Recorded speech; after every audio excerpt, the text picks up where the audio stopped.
This is Darius from therabbitpad.com, and in this video, I'm going to show you how you can sort by colors in Google Sheets.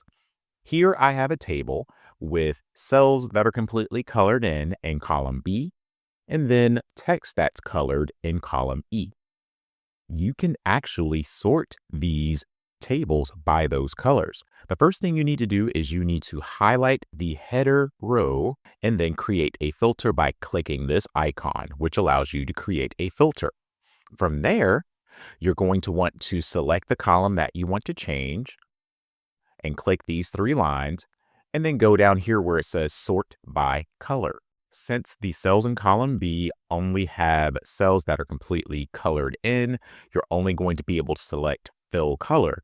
And let's say I want to filter it by green. When I click that, it's going to group all of the green cells together.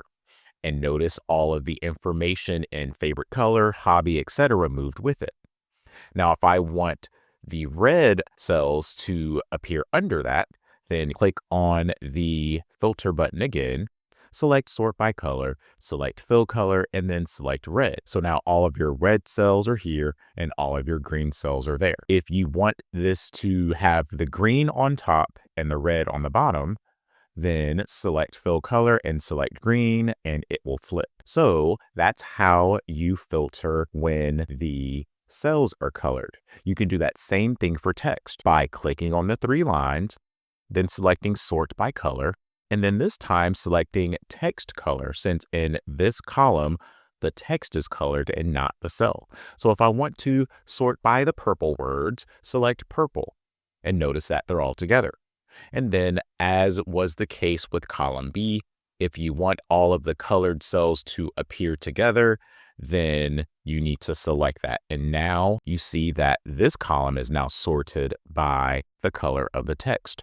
So this video shows you how you can sort your tables in Google Sheets by color. If you found this video helpful, please click that like button and subscribe to this channel to view more helpful videos in the future. Also, please be sure to visit my website at therabbitpad.com.